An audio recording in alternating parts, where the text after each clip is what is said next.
Hello and welcome back to the Monsters of Monster Hunter Double Cross, where today we're starting Flying Wyverns with Nargacuga. Because Nargacuga comes first in the monster list. So let's find a fun Nargacuga quest, like this one, which I haven't done yet. We're using Adept Sword and Shield with Blade Dance 3 as our Hunter Art.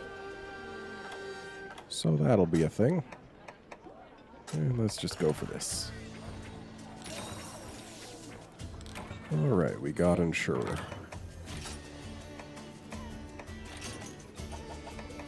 And we're not going to need cool drinks or hot drinks or antidotes. But we might end up wanting sonic bombs. So let's go.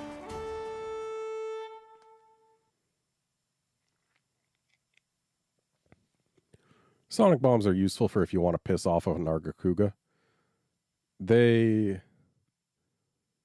don't guarantee a rage against Silverwind Nargacuga, but like they get it a lot closer to rage, and if that gets over their threshold of "rawr, I'm angry now," then they will enrage from just the sonic bomb. But a sonic bomb by itself won't piss off a Silverwind Narga.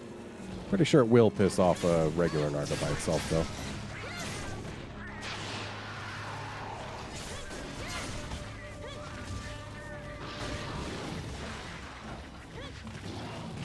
Nargacuga is a pretty cool monster.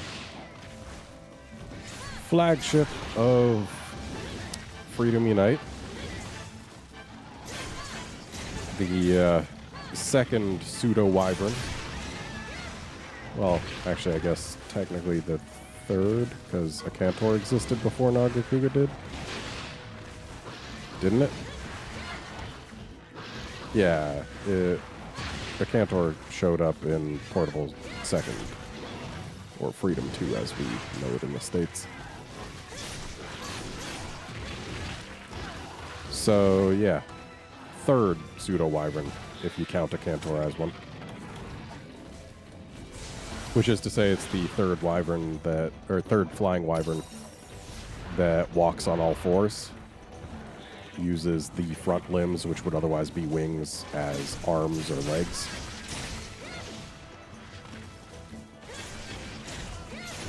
And the pseudo-wyverns are an interesting subclass of flying wyverns, in that none of them behaves like any of the others, though admittedly Barioth blurred the line a little bit. Barioth and Nargacuga shared quite a bit. They share a little bit less these days than they did when Barioth was first introduced. But there was still quite a bit of overlap between them. At least back then. Ow!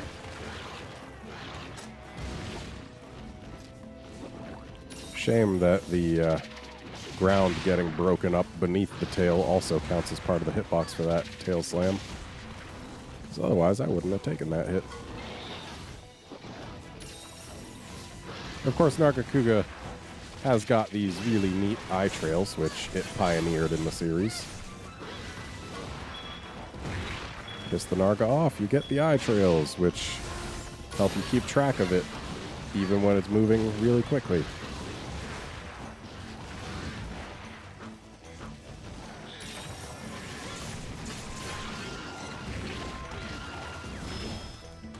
Nargacuga also has the distinction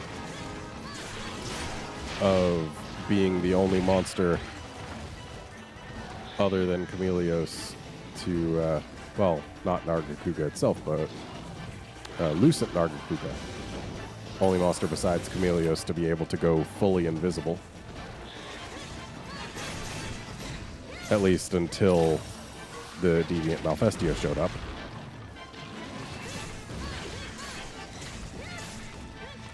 Deviant Malfestio definitely threw a wrench into that. Lucent Nargacuga was an interesting fight. One of the only fights in 3U I would actually bring Negate Poison for, because it got annoying with all of its poison spikes. It just launched out in all different directions when it used pretty much any tail attack.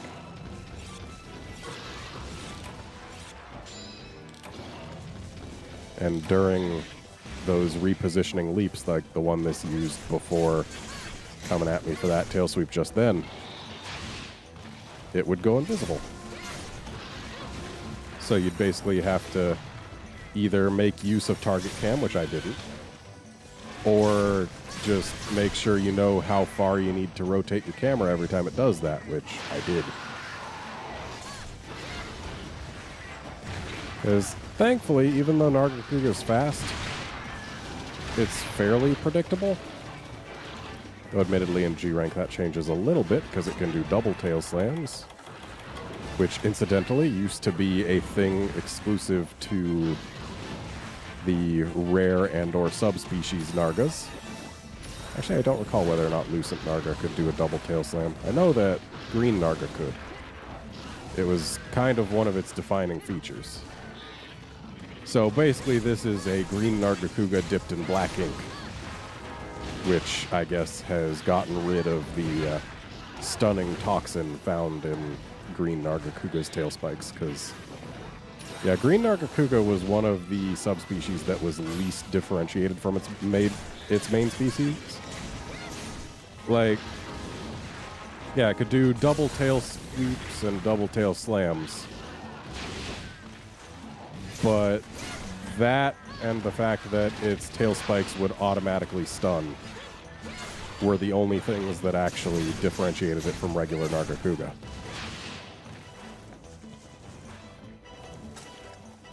And when saying that tail spikes would stun, I mean like guaranteed.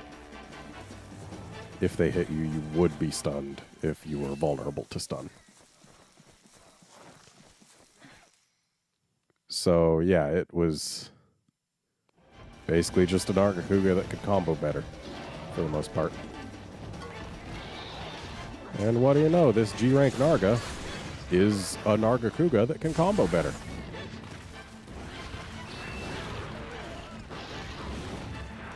But at least where Green Narga was disappointing, Lucent Narga made up for it.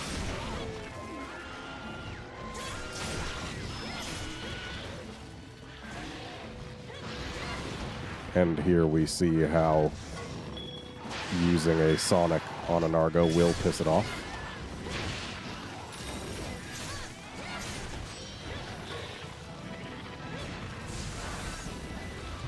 You can use it on the Narga when it's in its like little crouching stance before it does these arm sweepy jumps. Then you can actually knock it over and get a sparkly. Though the window is usually pretty small. Sometimes it'll do a long crouch, and that's your real time. But yeah, usually it's a pretty small window, so you have to already have the Sonics at the ready. Sometimes you even need to anticipate the crouch. So it can be tough. Well, let's get a blade dance on this tail here.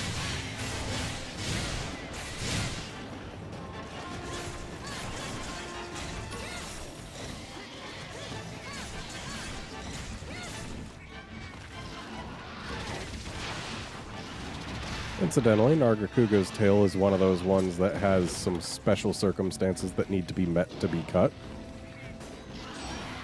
Where Glavenus needs his tail to be hot, Nargacuga doesn't actually need its tail to be anything special. It needs to be enraged or tired. And that way you can sever the tail. You cannot sever the tail of a Nargacuga that's just normal.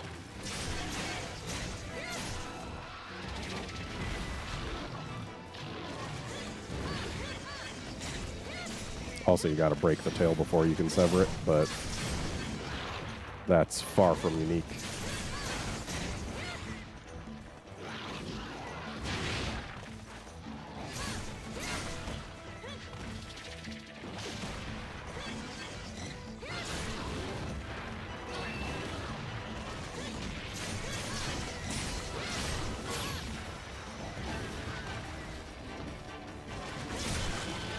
And there goes the eye. Oh, that's another thing that set regular Nargacuga and Green Nargacuga apart.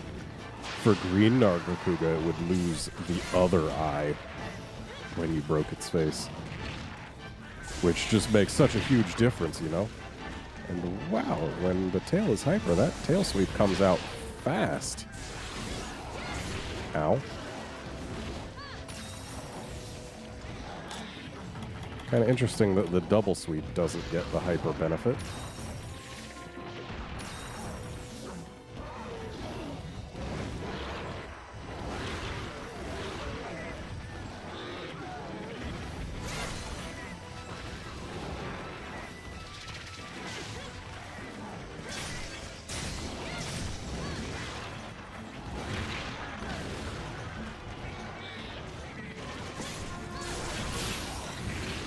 I feel like Nargacuga is a lot bluer these days than it used to be.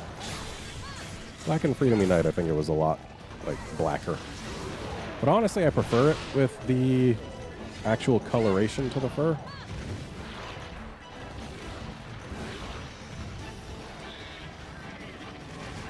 Seems more natural. Even though there are definitely cats in nature that have definitely black fur. There are even cats in captivity that have definitely black fur. But just, like, aesthetically and with the rest of the monsters in the series, I feel like this blue fur works better. Looks really nice.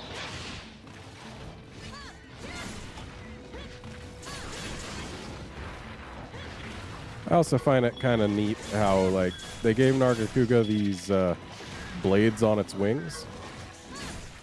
But they're not just there to look cool, like, they actually serve a purpose in terms of lore. Like, it uses them to to cut through the brush when it's leaping through the jungle. So, like, they're there to make sure that it can still move around at top speed without needing to worry about any trees and whatnot and branches getting in its way. And I think that's cool. It's something that's justified in universe. I mean, sure, it's kind of weird that something would evolve to have blades on its wings, but I mean, they thought of what they would be used for before they just put the thing in game, I guess. It's not just there with no explanation, like, oh, yeah, it's got blades because that looks cool.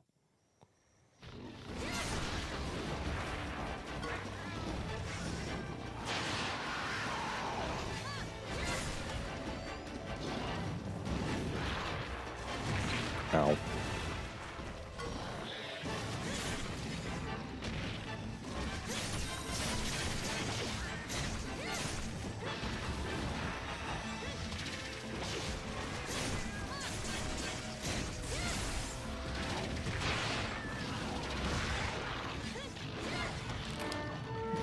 Don't quite get enough distance on those jumps.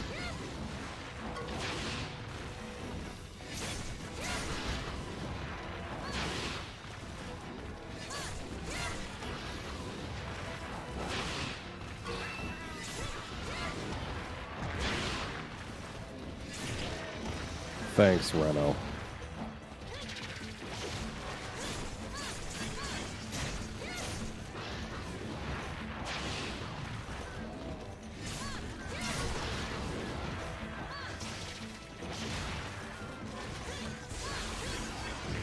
Ow. Kinda wish they would bring Lucent Narga back. Like, I get that in this game they didn't bring back subspecies, because deviants are basically occupying that role, kind of. Plus, there's so many monsters that if they did bring all the subspecies back, then the roster would just be way too big. But, like, they did bring back the rare wraths. I wouldn't have complained if they also brought back Lucent Narga and Molten Tigrex, the other two rare species. Abyssal Laggy, I mean, it exists, but I don't think they could have brought it back because there's no swimming. And it would really kind of defeat the purpose if you fought an Abyssal Laggy on land. But the other two, They could have been brought back without too much trouble, and I think the game would have been better for it.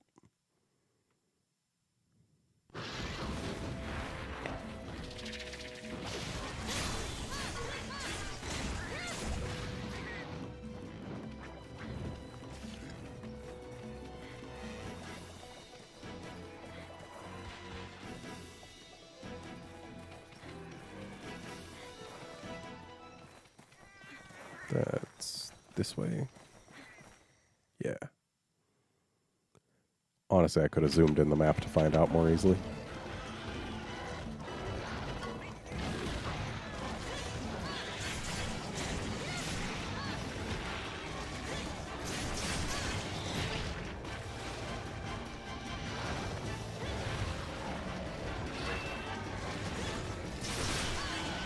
Incidentally, Nargacuga is one of those monsters for whom the Japanese title is just really fitting. It's the Swift Wyvern.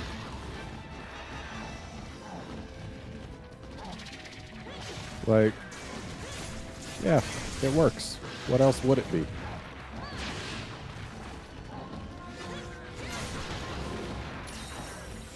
There's definitely monsters that don't get titles that match quite so well.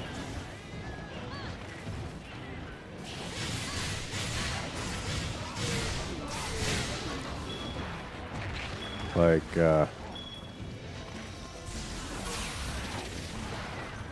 Uconlos is the Crumbling Wyvern, whereas Acantor is the Supreme Wyvern.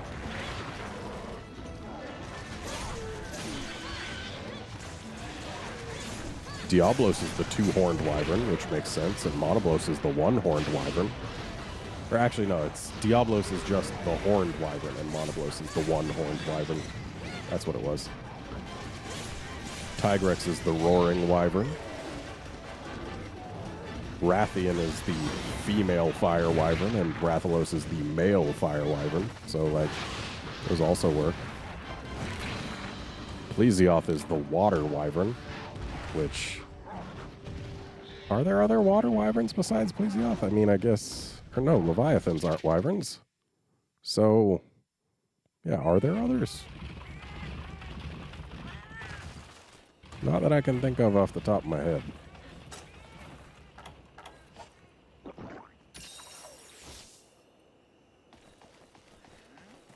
Actually, yeah, that'll be nice. Using these instead of my own healing supplies.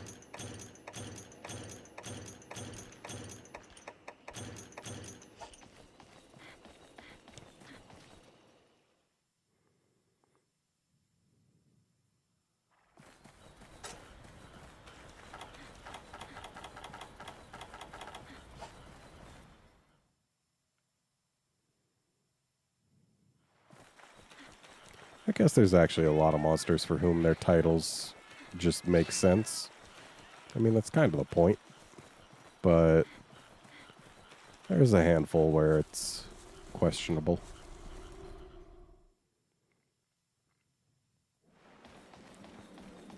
Like Jaggies. They're dog wyverns. I mean, sure, I guess they run in packs, but... Huh? How do you look at that and think, oh, yep, that's a dog?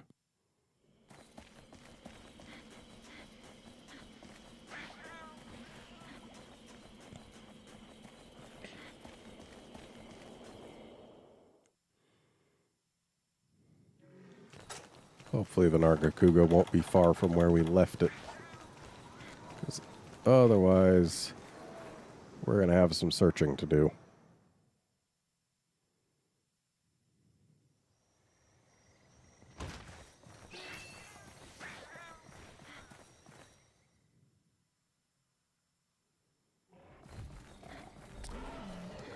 This is potentially not a good sign. Unless it's over here. There it is. Good. Oh. But that's okay. We can actually watch it take off. And go right through the clouds, so... Unfortunately, we can't watch it fly. Which is a shame. I do like watching the monsters fly when I can.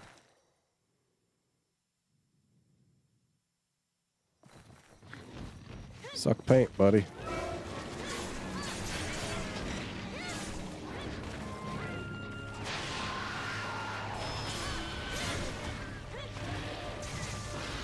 Good job pissing it off, Cat. Though they also have encouraged the Reno to leave, which I will never complain about Renos leaving unless I am on a quest to kill Renos. That is the only conceivable time I would complain about my cats making Renos leave.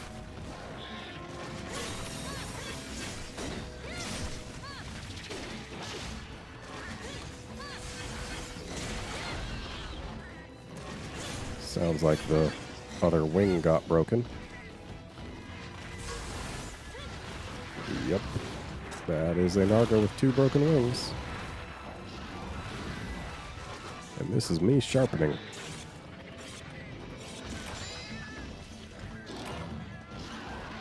Whoops. Didn't mean to leave the area.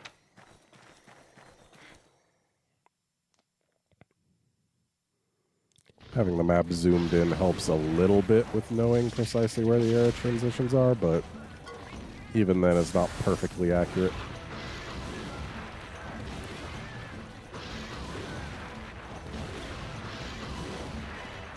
Certainly an interesting method they chose to solve this problem in Monster Hunter World. Just get rid of areas entirely. But I guess you don't gotta know where the transition is if there is no transition.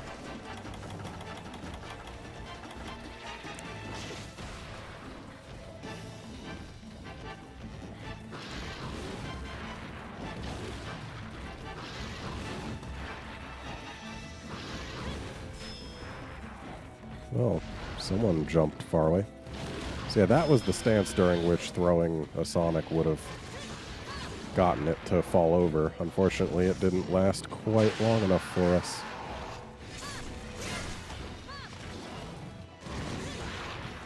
So I really need to work on that tail. I do want it severed.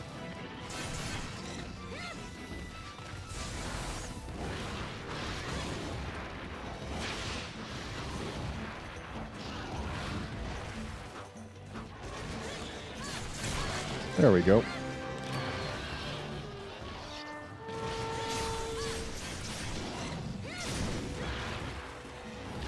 Ow.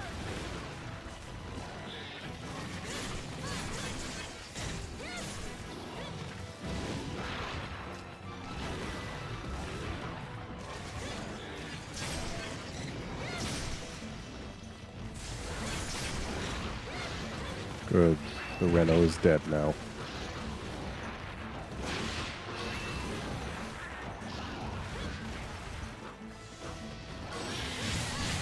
A little dangerous for me to be going for this right now, but I guess the Narga decided to leave instead of punishing me, which I find perfectly acceptable.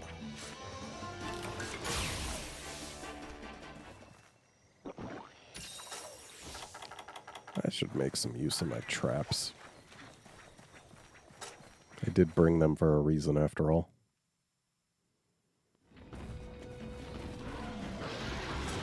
So since it's not raging right now, we can't get it in a pit.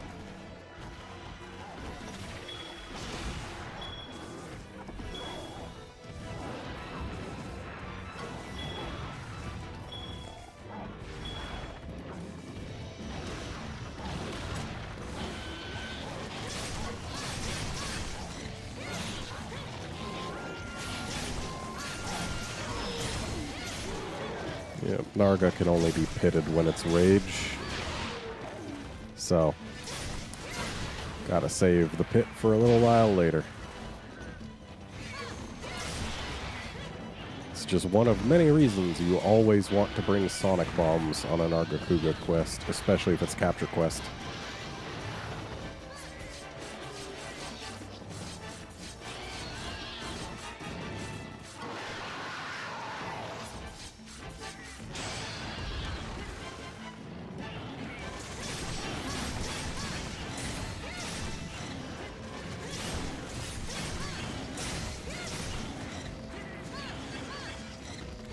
Guess I didn't hold long enough to slide back in there.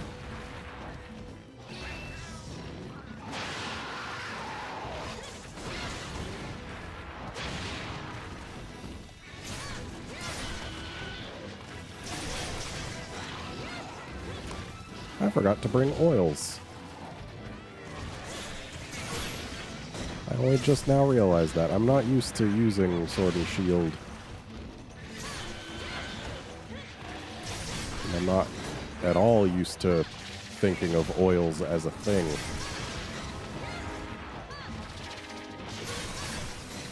Which is a shame, because they're a thing that can be quite helpful. Like, slap some affinity oil on here, start doing more damage. That would have been nice.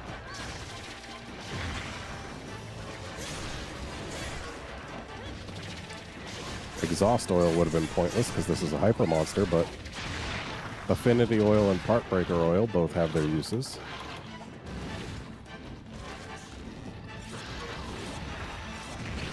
Ow.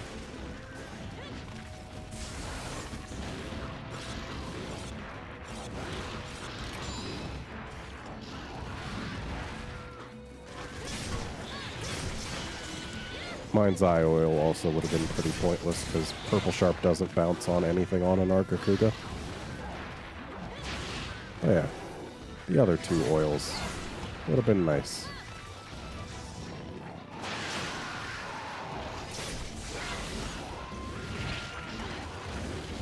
But I guess the fact that Sword and Shield is the only weapon type to actually use oils is part of why it just doesn't stick in my head that they're a thing I can use. Also, I'm being just fine using these. Wait, no, I'm not, because we've got these. They were in the spot that regular potions normally occupy, so I just thought of them as regular potions, but they're not.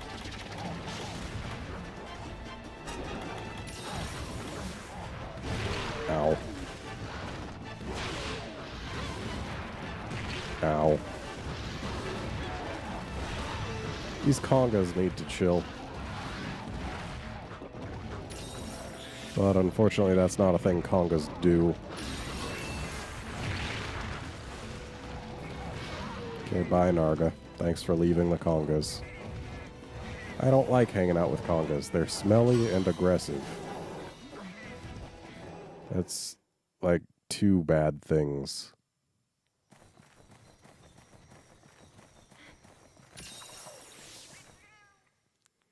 I like how I got the buff before my cat left the ground. Right, Nargas have super short range roars.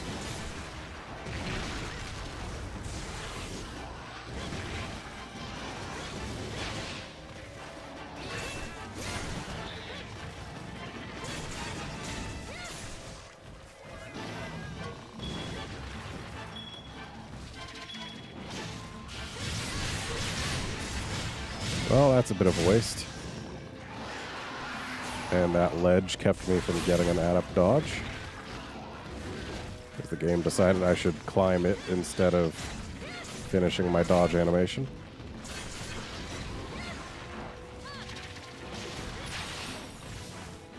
That's right, I can dodge spikes that are already on the ground.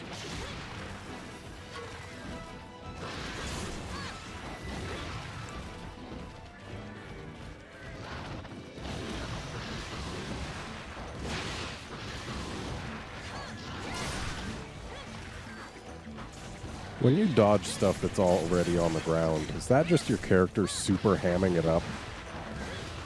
Because I feel like that's what it is.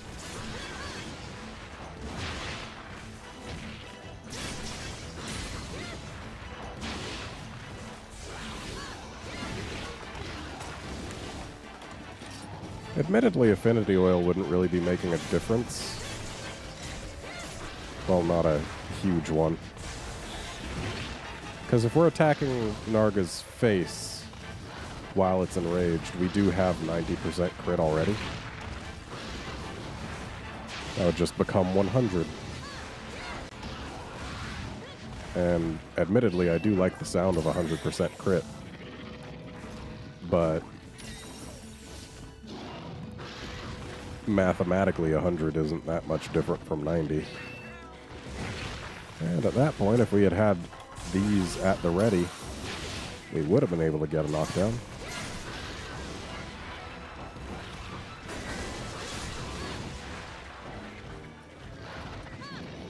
Like that. Glad we managed to actually get that this episode.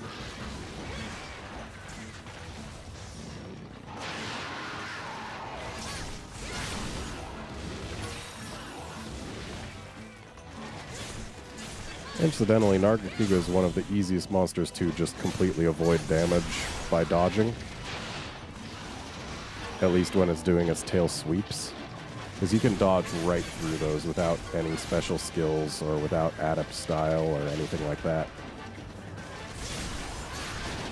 Just takes timing.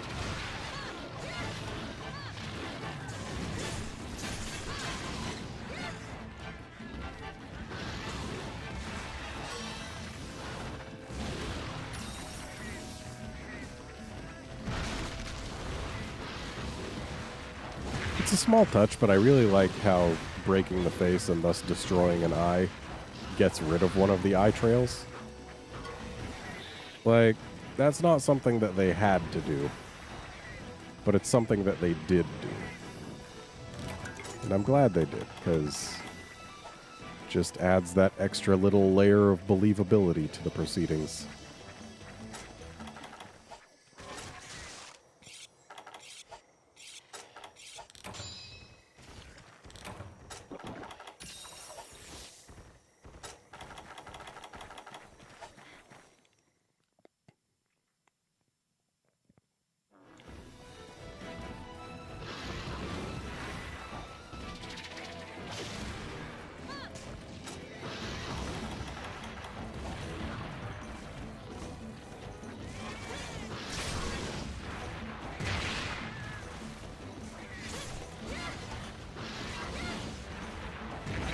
Ow.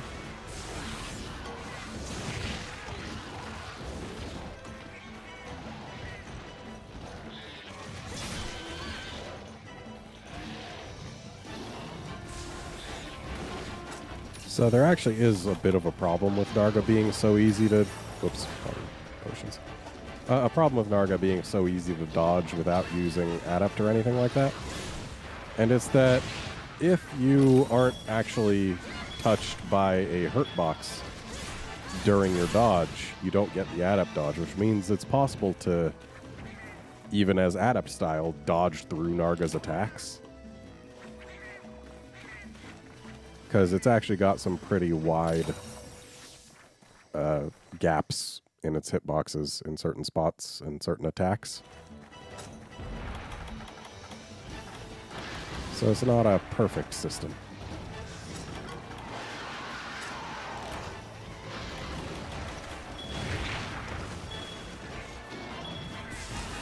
Incidentally, if Nargacuga goes or leaves rage while it's inside a pit trap, the pit trap will last much longer than usual,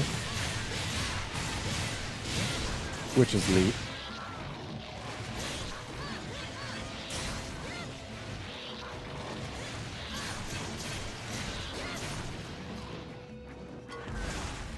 So actually, I think that was only the case back at Freedom Unite. I think they have fixed it and just made it so that the first pit trap a Nargacuga falls into lasts a super long time.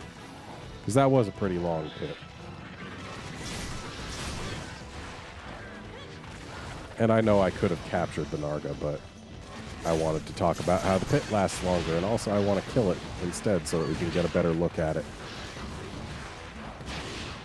Because having a minute to look at it is, in my eyes, better than only having 20 seconds to look at half of it.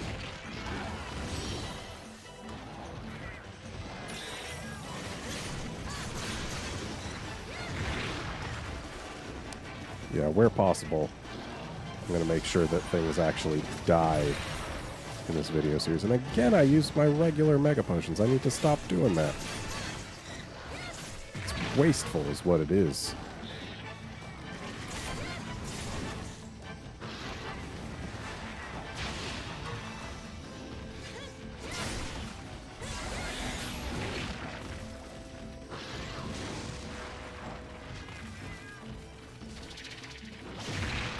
Ow.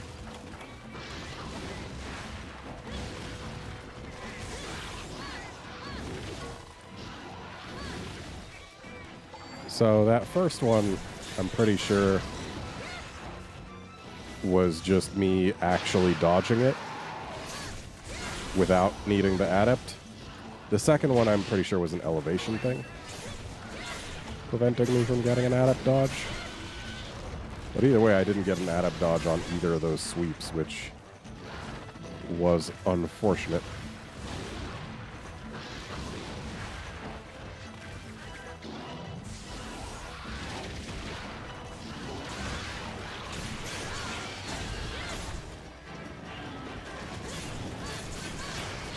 And there we go. Unfortunately, we're not really going to get to look at the face, so get a good look during this. Looks pretty nice. They have a pretty effective texture going there. Also, the texture for the scales here at the front of the arms, while it isn't the highest resolution, it is done in such a way that it really pops. It looks pretty nice. Yeah, we can't really get a good look at the face, but it's done quite well, I think. And the fur actually looks pretty okay on Nargacuga. There are definitely monsters that have worse fur textures. And then the wings look quite nice. The wing blades are alright. The scale work on the tail is definitely stretched, but towards the base of the tail it's not quite so stretched. The legs look pretty nice. Yeah. Plus, Nargacuga goes pretty fast, so for the most part, you don't really get to take a really good look at its textures, so it's okay that some of them manage to be a little stretched or pixelated. All in all, it's a pretty good looking monster.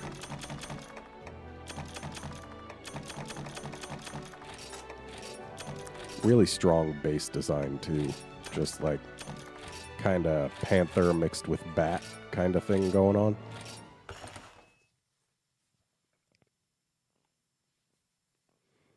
Not bad at all.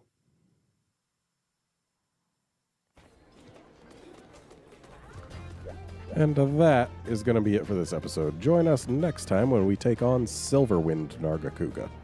See you then, friends.